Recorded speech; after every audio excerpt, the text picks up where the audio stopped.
Voilà. Ça, c'est ce qui... Voilà. C'est ce qui... C'est ce qui justifie le mieux. Hein, c'est ce qui justifie le mieux ce qui est en train de se passer avec la justice française et moi-même. Voilà. Voilà. Donc pour la justice française, j'ai le droit de recevoir des menaces d'enlèvement d'enfants, j'ai le droit de recevoir des menaces de mort. Les gens qui me font ces menaces-là ne sont pas poursuivis. Par contre, moi, je suis poursuivi. Je suis mis un mois en prison pour avoir protégé mes enfants d'une menace d'enlèvement. Pourquoi? Simplement parce que j'ai déjà été condamné il y a bientôt une vingtaine d'années. J'ai effectué ma peine, je suis sorti. Depuis 20 ans, pas un PV, du travail à gogo. Hein, j'ai démissionné, la dernière fois que j'ai dû passer aux assises où j'étais relaxé, j'ai dû démissionner de poste à 4500 € par mois.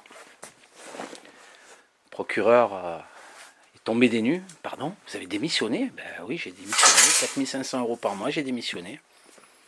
Et aujourd'hui, pour mes filles, on me dit que moi, des menaces de mort, ça ne m'empêche pas de dormir. Ouais, c'est clair. C'est clair. Le mardi soir, je reçois des menaces de mort. Le mercredi matin, je me déplace, je quitte mon travail et je me poste devant la porte de ceux qui m'ont menacé de mort en disant je suis là, je vous attends, je suis là. Et personne n'est venu. Personne n'est venu. Donc ça m'empêche pas de dormir. Ben, il faudrait peut-être demander à ceux avec qui je travaillais à Breil dans quel état j'ai été quand j'ai reçu le coup de téléphone, déjà, et dans quelles conditions j'allais travailler après. Donc ça m'empêchait pas de dormir, mais de quel droit? De quel droit en France? De quel droit en France j'ai payé ma peine? De quel droit en France cela donne-t-il le droit à qui que ce soit de porter atteinte à ma dignité, de porter atteinte à ma vie, de porter atteinte à mes droits de père, de porter atteinte à mes enfants, de menacer mes enfants? De quel droit? De quel droit? De quel droit un procureur peut-il se permettre de me dire que de recevoir des menaces de mort ne m'empêche pas de dormir? Depuis quand, en France, a-t-on le droit de faire des menaces d'enlèvement d'enfants et de ne même pas faire une heure de garde à vue? De quel droit, en France, a-t-on le droit de menacer de mort quelqu'un sans même faire une heure de garde à vue? Voilà. 18 ans de travail. 18 ans de travail. Mis au banc de la société par une femme qui n'a jamais bougé son cul de devant l'ordinateur, qui prenait 3000 € par mois, qui m'a traité de tous les noms, alors que j'étais là que 2 jours par semaine, parfois qu'un seul jour par semaine, parce que je travaillais en déplacement à plus de 500 km. Et malgré ça, je rentrais, même quand j'avais qu'un jour de repos par semaine, je rentrais pour voir mes enfants. Je rentrais pour tondre la pelouse. Et aujourd'hui, encore, il faut que je me batte, et encore, il faut que je dise les choses, et que quand je donne des documents à des juges pour enfants, à des éducateurs, à des avocats, des documents qui prouvent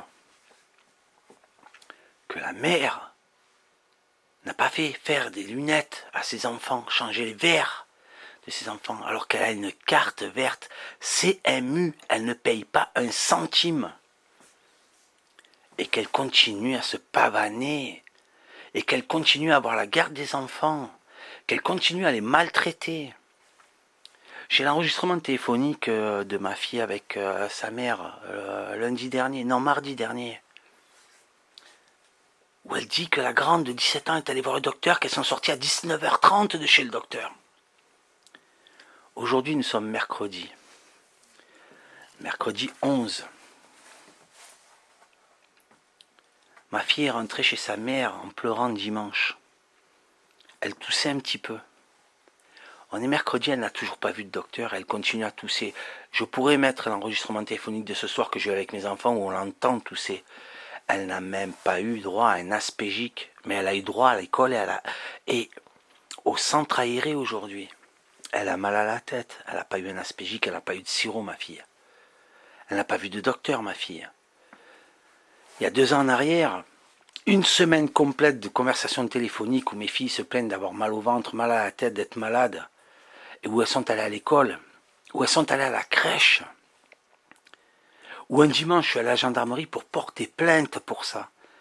Les gendarmes ont demandé le lundi à la mère d'amener les enfants chez le docteur. Elles sont sorties avec des antibiotiques. Au bout d'une semaine, elles sont sorties avec des antibiotiques, mes filles. J'ai porté plainte. Est-ce que le procureur a poursuivi? Mais non. Pourquoi poursuivre? Après tout, elle n'a que la CMU. Elle n'a pas un centime à sortir.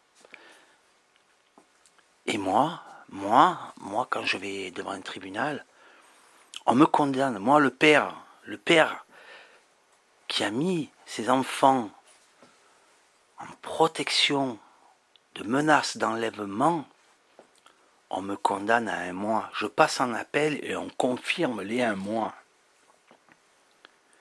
Bienvenue en France.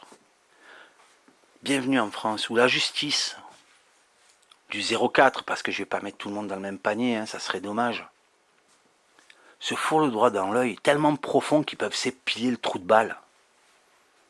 On voudrait que je sois calme, on voudrait que je sois tranquille, on voudrait que je ferme ma gueule.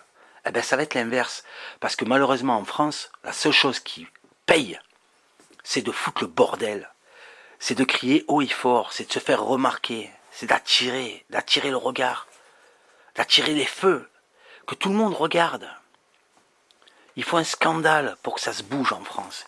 Il faut un scandale pour que tous ces gens, ces bonnes personnes, ces braves procureurs, juges, défenseurs des droits des enfants, protection des enfants, bougent enfin leur cul.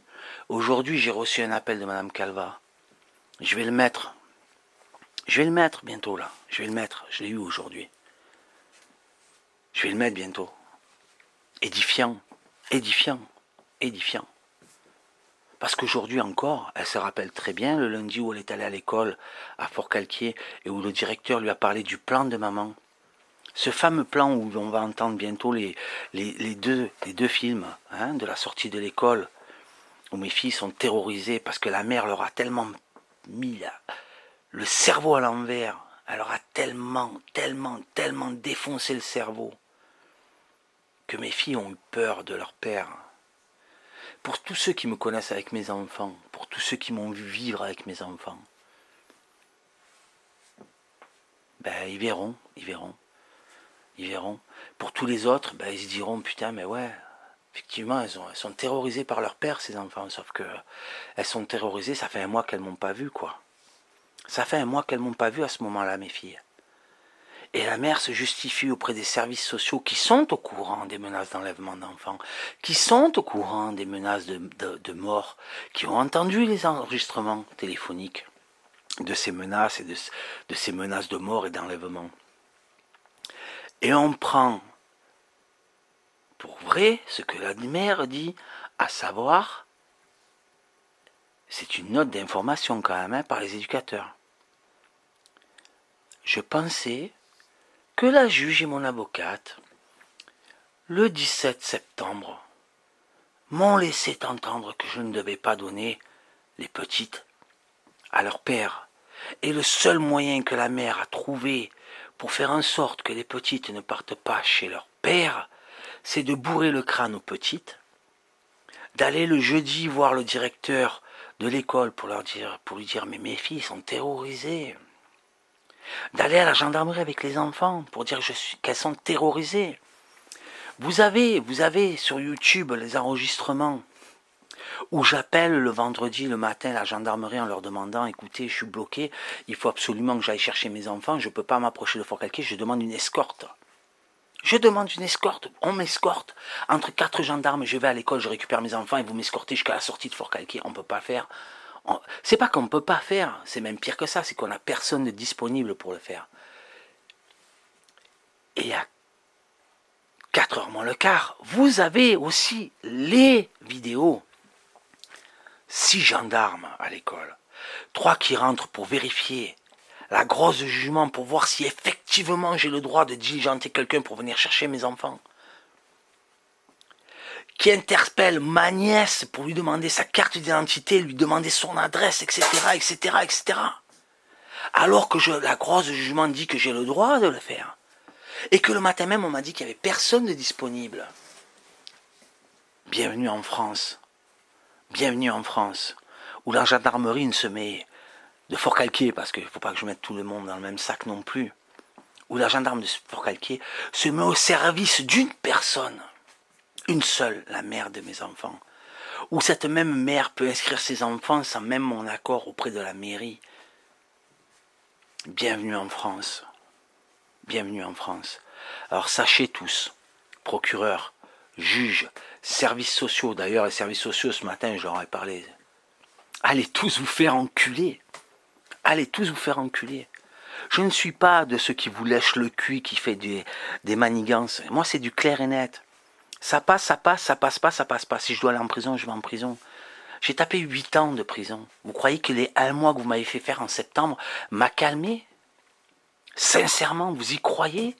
À vos propres conneries, vous êtes capable d'y croire? Bon courage à vous. Mais la lutte, elle n'est pas terminée. Ce sont mes enfants, 20 ans d'attente. Ce sont mes princesses, 20 ans d'attente pour les avoir. 20 ans. Je me suis fait couillonner par une grosse pute. Parce qu'il faut appeler les gens comme ils sont. Une grosse pute, un déchet. Un déchet qui fait du gras sur le dos de ses enfants. Qui en a fait sur mon dos à moi. Je me suis fait empapaouter par une grosse pute. Et aujourd'hui, on me fait payer parce qu'elle s'en sort et que moi on me fait plonger. Je protège mes enfants, je vais en prison, elle pourrit les enfants, elle les maltraite et elle en a la garde et elle est protégée. Et elle est protégée. Bravo à vous, bravo à vous. Moi le sale con qui parle mal, moi le sale con, le taureau qui fonce tête première, ben, malheureusement pour vous, c'est moi qui porte la vérité. Tous vos trafics avec vos experts à la mort moelleux, parce que ça aussi c'est effarant quand même. 2 expertises, si on peut, 2 escroqueries, il n'y en a pas une qui est la même. À savoir qu'un docteur dit que je suis blanc, l'autre dit que je suis noir. Totalement à l'inverse. Mais c'est pas grave, on prend dans chacune ce qui nous intéresse. Peu importe si ça n'a rien à voir l'un avec l'autre, si les 2 personnalités qui sont ressorties par l'un et par l'autre n'ont rien à voir. Je suis un bonhomme et j'ai 50 personnalités. Demain, on a besoin de faire de moi un alcoolique. Je serai un alcoolique. Ça fait 40 ans que je ne bois pas d'alcool. Mais c'est pas grave. Si demain on a besoin d'un alcoolique, on fera faire une expertise et on dira que je suis un alcoolique. Arrêtez vos conneries. Mes enfants, elles morflent. Ça fait plus de 3 ans que je tire des signaux d'alarme. Plus de 3 ans que ça continue. Plus de 3 ans que ça continue. Plus de 3 ans que mes enfants n'ont pas accès au docteur, malgré la CMU de maman. Plus de 3 ans qu'il y a des mensonges, que sans arrêt j'envoie des preuves que ce sont des mensonges. Et qu'à côté de ça, la grosse pute continue à faire du mal à nos enfants. Et vous continuez à la porter. Tout ça pourquoi? Parce que j'ai fait de la prison. Mais à quand vous allez me reprocher d'avoir pissé au lit jusqu'à 4 ans? Tant qu'à faire, vous pouvez remonter jusque-là. Hein, vous n'êtes pas à ça près maintenant. Alors encore une fois, allez tous vous faire enculer. Allez tous vous faire enculer. Je n'ai pas peur de votre prison. Je n'ai pas peur de vous. La seule peur que j'ai, c'est pour mes enfants. Et vous êtes en train d'être des complices de maltraitance d'enfants. Procureur, juge des affaires familiales, juge des enfants. Vous trouvez normal qu'une juge des affaires familiales contre qui j'ai une plainte, parce que la mère a dit qu'elle avait eu une entente avec cette juge, devant 5 gendarmes, elle a dit. Là, une plainte qui a été déposée. J'ai une plainte contre la juge des affaires familiales. Elle continue à traiter le dossier. Elle est même juge assesseur à un de mes procès. C'est pas aberrant la France. C'est pas aberrant la France. Parlez-moi de justice. Vous faites partie de la République. Mais pas la République. Pas la 5e, pas la 6e, pas la 10e, non. La République de celle qui arpente les trottoirs. La République. Voilà. Pour moi, vous êtes ça. Vous êtes ça. Vous pouvez vous prendre de haut, de bas. Quand j'ai une juge qui me dit, monsieur, on porte la robe, il faut respecter la robe. Cette même juge qui, 2 séances avant, il y a quelques mois avant, quand je lui donne un DVD de films qui contredisent, des films qui contredisent la version de la mère. Quand je lui dis, mais madame, vous allez la regarder, cette vidéo, qu'elle me regarde droit dans les yeux et qu'elle mime même le geste en me disant, non, je vais me gratter. En mimant un singe qui se gratte sous les aisselles. C'est un juge, ça? Quel respect j'ai droit, moi? Quel respect j'ai droit, moi? Et après, quand je rentre dans un bureau, on me dit, mais monsieur, vous avez fait un scandale dans le couloir? Le respect de la robe, monsieur, le respect de la robe. Et le respect du monsieur, il est où? Ce qui est bon pour vous n'est pas bon pour moi? Allez tous vous faire enculer.